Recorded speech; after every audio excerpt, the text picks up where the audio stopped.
Have you ever wondered what the world sounded like right after the first sin? I imagine it wasn't a loud crash or a thunderous roar.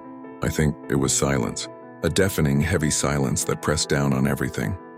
In that moment when sin first pierced the perfect tapestry of creation, the whole world held its breath. The birds who just moments before were singing their joyful melodies fell quiet. The rustling of the leaves in the Garden of Eden ceased.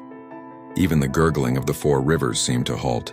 Heaven and earth, which had been in constant harmonious conversation, fell silent. And in that profound quiet, a new sound emerged, one never before heard in all of creation. It was the frantic, panicked beating of two human hearts, Adam and Eve. For the first time, they weren't looking at each other with pure, unadulterated love. They were looking down. Their heads, once held high in communion with their Creator, were now lowered.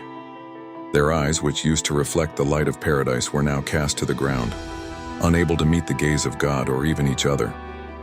Why? Because a poison had entered their veins. A feeling they had never known before began to wash over them, cold and bitter. Shame. It was a heavy cloak they had woven for themselves with a single act of disobedience. It clung to them, making them feel exposed, naked, and utterly alone, even though they stood side by side. With shame came its twin sister, sorrow. This wasn't just a fleeting sadness.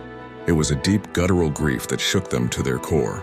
They wept, not just for the fruit they had eaten, but for the intimacy they had shattered. The easy, joyful walks with God in the cool of the day were over. The trust was broken.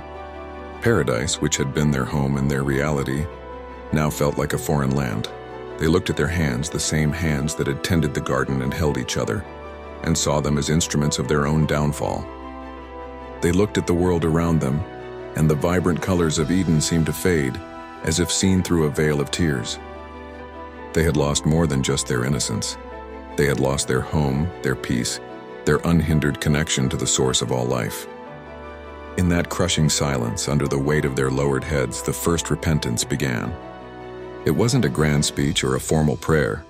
It was a silent, heartbreaking acknowledgement of what they had done, and a dawning, terrifying realization of all that they had lost. And from that first sorrow, that first repentance, the long, winding, and ultimately hopeful story of redemption began.